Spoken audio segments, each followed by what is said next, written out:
The mission of CHSS was create safer places, safer communities for community members, specifically for the West Side. We envision a community where the issue of domestic violence is no more, and where each community member is able to own the issue and be involved in creating safer and healthier communities. Because it's not just addressing one situation, but it's taking on the issue of domestic violence and violence as a whole. So someone who is involved in a domestic violence relationship, whether they're perpetrator or victim, they could use services. If it's someone that's a child and witnessing it, or a friend that's witnessing dating violence, they need the services because it raises their awareness, and that they can help in the prevention and the intervention of it. It's starting to take off. Like, our partners are making outside partnerships, our services and our events are expanding, which is exactly what we need. I think we've all learned, as being a part of the consortium, that our CHSS partnership has increased our combined awareness of IPV, which has brought forth so many ideas and so many ways for all of us to come together as a consortium to create many activities and different events for our communities to take a part of, and for all of us to come together to work together to promote healthy individuals, which in turn creates healthy relationships within others and within people, and which later I found that it's increased our healthier community bonds, which in turn is creating safer and healthier communities. And that's our whole mission. The responses that we got from the community when we began engaging with the community members initially was suspicion. They told us that they'd had so many researchers and outsiders come into their community telling them that they had a problem, but leaving as soon as the funding was up. But as the talk stories came about, and they started to talk about what intimate partner violence looked like in their communities, and shared stories around what they had done successfully to either interrupt or prevent it. They got excited about the possibility of continuing to share those stories of success with other community members. When I went to my first meeting with the CHSS and I saw the different faces and the different people that was out there, it was that moment that I thought to myself that, hey, if they're doing something, why can't I not do something too? One of the pivotal moments that I remember is when we had a retreat with Ali and La'Akea Healing Services. We were able to reflect on some of the work that we've been doing in the community. Also, a couple of our partners shared about how difficult sometimes this work can be. And what I saw there is a validation that sometimes the work that we do, we feel like we're alone. But this is a work that is shared, and the dream of being able to see healthier and safer communities is a shared vision amongst many of our communities. What CHSS does that's unique to them, it just helps to create a culture where everyone wants to get involved, where relationships aren't just to get things done, but they're genuine, they're real. Partners can laugh together and even surf together and eat with their hands together. We can do all kinds of awesome things together. And so when you have that type of atmosphere that people are invested in, that relationships are real, then the work that has to be done, the responsibilities that need to happen will happen. And there's joy in accomplishing things together. That they have this keen sense of identifying the right leaders in the community and bringing them together to create this synergy that happens amongst them so that we can mobilize our community. There are so many benefits that we all receive as partners being together in the consortium that we wouldn't regularly get alone. We are able to do more efficiently with less energy, so that we can do this long term and hopefully sustain these services over generations to come. resources that I may not have in my personal life or in my community, I can easily call on any one of my partners, and they would be more than happy to step forward and offer it, or give me a connection and a referral to somebody else who could help me. And so I think the networking aspect of CHSS is probably the most powerful that we have, and that people are just so loving and willing to help and step up for not just their community, but any community that needs it. We have so many different people participating in so many different things, and our reach is so far. So I think the major results is that it's not just us, it's not just those we directly touch, but it goes so far beyond that we don't even know. You know, to see the partners really develop really good relationships with each other, and to see an email come out that says, I'm going to have this event, does anybody have? And everybody, I was shocked. Within a couple of hours, all the different partners had responded. We can bring this, we can do that. Whatever they have, they're willing to put in and to share. And to me, that's what's really going to make a difference. Ready. So we're going to start over here, and I'm going to tell you the route. You're not going to walk a mile, because I can't even do that. Hi, I'm Lexer Chow, and I'm the Student Life Coordinator here at Leeward Community College. Our mission with Love Pono is to educate, advocate, provide resources for our students, not only just our students, but for our faculty and staff regarding specifically intimate partner violence, so IPV, domestic violence, and sex assault.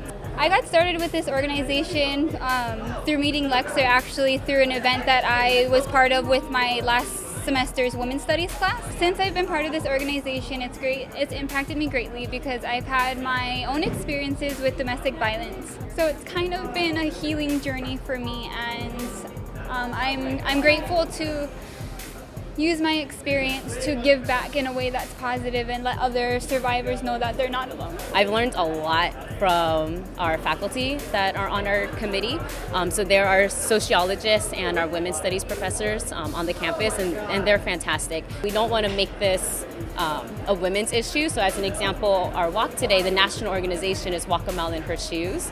But we kind of change it to walk a mile in their shoes, that women aren't the only ones that are affected by DV and IPV, that men are too.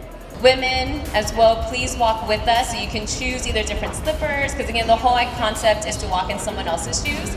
There's obviously a huge issue and concern, especially on college campuses, with teen dating and sex assaults that happens on college campuses. And we just want to be that committee that's the main resource that students, faculty, and staff can go to. So Made in Hope started as addressing the issue of human trafficking.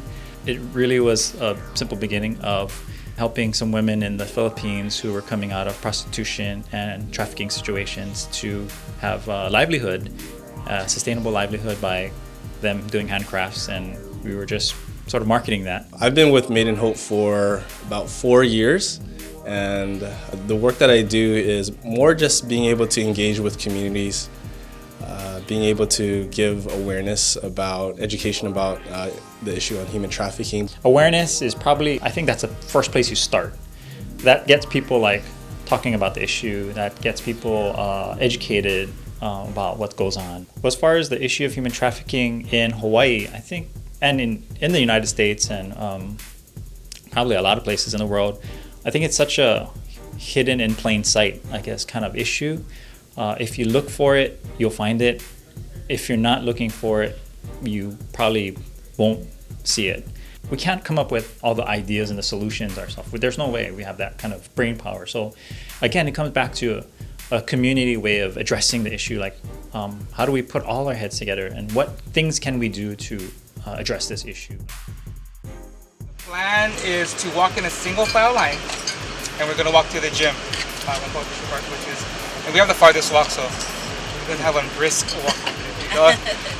Hi, my name is Alan Bartolome. I'm a longtime resident of Waipahu. And so Waipahu Stronger Than Violence is a movement here in Waipahu to eradicate violence, to be peacemakers, and to promote healthy relationships. We would meet like every Thursday night and just have discussions about things we can do to change the negative impacts that's been going on in our community. Today's event was all about providing awareness to what domestic violence is in Waipahu. And not only in Waipahu, but locally here on the island of Oahu and also nationwide and worldwide. So there, in 7.5 seconds, there's someone out there who is being affected by domestic violence. And 1 out of 4 women, there's someone out there who has been affected by domestic violence. 1 out of 7 men has been affected by domestic violence in his lifetime. 1 out of 3 teens has also been affected by it.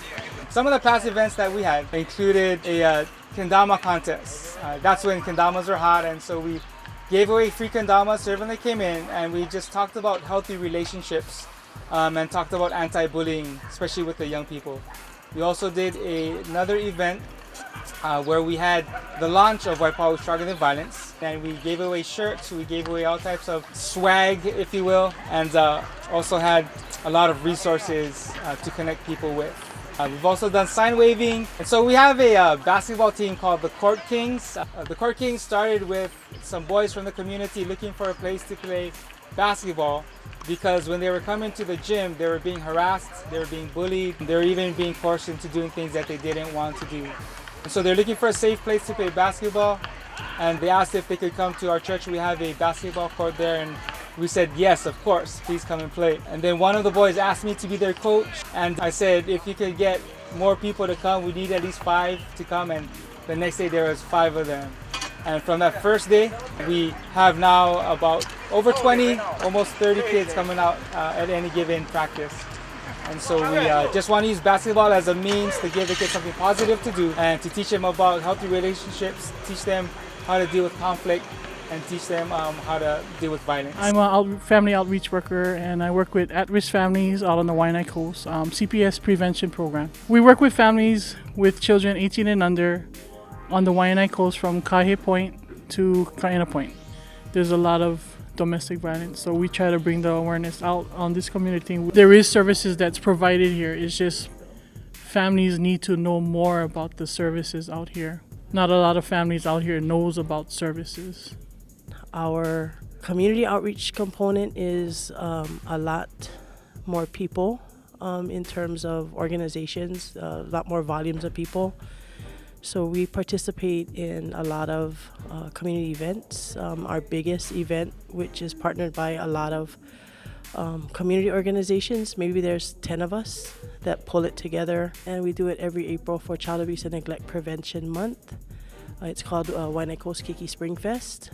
We get anywhere from 800 to 1,000 people that come out, and we're really looking at the little ones. So our keiki, getting them school ready.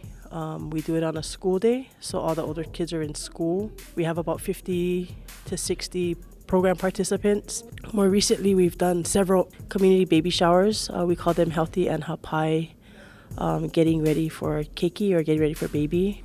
With CHSS, we try to provide the domestic violence awareness in the community, because they said in the Filipino and Hawaiian community, there's a lot of domestic violence. So we try to bring the awareness out on this community which has a lot of Hawaiians in it. So we're just trying to spread the awareness out here. This is my job because I love working with people. You know, I like to see good outcomes. You know, I mean, it's not all the time you got good outcomes. It's just a reward, just to see the reward, to just see the family succeed in what they're doing, what they're trying to strive for. So yeah, that's why I like doing this. Hi, my name is Kevin Tabankuro, and I've been with the org for about 5 years. The first few years, I've been a community volunteer. I believe maybe 2 years ago, I was asked to join the board and serve as a director.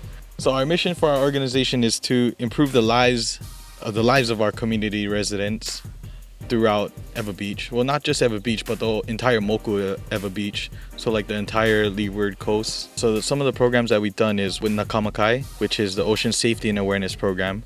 And they come through Ewa Beach Park twice a year. And what they do for the community is really good. They come down and we teach kids about lifeguard signs, what to look out for. Because some kids growing up, they don't know. So we help them understand the signs and what to look out for.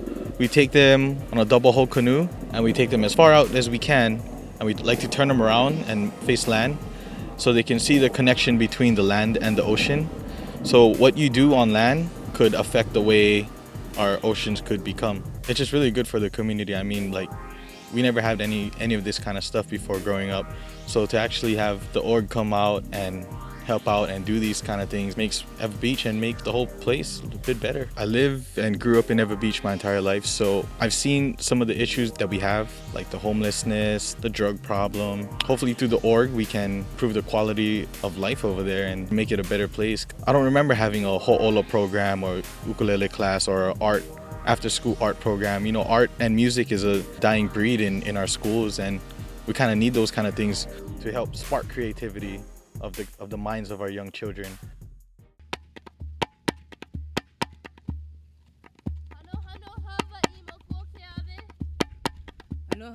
Aloha mai kako. My name is Auli'i Aveao, and I am the Po'okumu of Navahine o La'akea, the Women of Sacred Light. The mission of Navahine o La'akea is really, they're just dedicated to educating and healing themselves, their families, and their community at large through cultural traditions and practices, primarily using hula as a vehicle to heal. Being with La'akea has been a huge blessing in my life. It has really made me feel really confident. I've really enjoyed learning about the Hawaiian culture and all of its traditions, and to be able to partake in those traditions through La'akea has made me feel a little bit more like I'm at home. So to be able to learn all of those dances and to learn their meaning as well, and to be able to share that with other people through hula was a phenomenal experience. We started the program about 3 years ago. My background has actually been in substance abuse counseling and social work for about 16 years now. And I really wanted to create a group, a safe place where women and their children could come to learn about the Hawaiian culture. I wanted to have a place where we could educate ourselves about current day issues that women face: domestic violence, sexual trauma, grief, chemical dependency, but at the same time wanted to learn about the Hawaiian culture and utilize the traditions and practices of our kupuna to tackle these issues that we have facing us today. I believe that CHSS creates a culture of value for the community and for its partners. There's a value that's placed on the community that no one gets left behind. There's a culture of value on each other's ideas, situations, and we're all different. Everyone looks different. We all live in different places. We do different things, but there's a value that everyone has, not just on their own ideas, but on all the other ideas. So whether they're moving mountains or moving pebbles, everyone is valued and everyone's work is valued. The direct results, I believe, that I've seen and witnessed in CHSS with our partners is the connections that's been made. Our partners are having new relationships, exposed to new relationships, and are really growing and strengthening those relationships to be able to be part of something bigger than themselves, and to be able to see the potential, the great potential in each individual. As it has unfolded, it has been so exciting to see all the creativity of people and of how it pops up in different ways. It starts with participating out on the street in some organization, but then it has taken a very different look in another community. I think CHSS as a group creates an atmosphere of hope for the community and for people in general. We also have the ability to empower individuals, give those individuals a voice. Some of them are in violent relationships, but for us it's beyond that, because by empowering those individuals, we in turn empower communities, and only then can we move forward and start to defeat the negativity and the violence that exists in our world today. I would love it if we could continue to bring in more partners and bring in more people, more organizations, more businesses to help us further the mission where we are working together to reach a day when families are free of violence, when communities recognize that IPV or intimate partner violence is a major problem within our communities, and to continue to see all of us take responsibility for being a part of the solution. For me, the biggest takeaway is how an issue which I've had a personal commitment to has become a community issue. There is a real commitment, and I think beyond the life of our grant, people are still dedicated to doing what they can to spread a no tolerance message, which was our ultimate goal.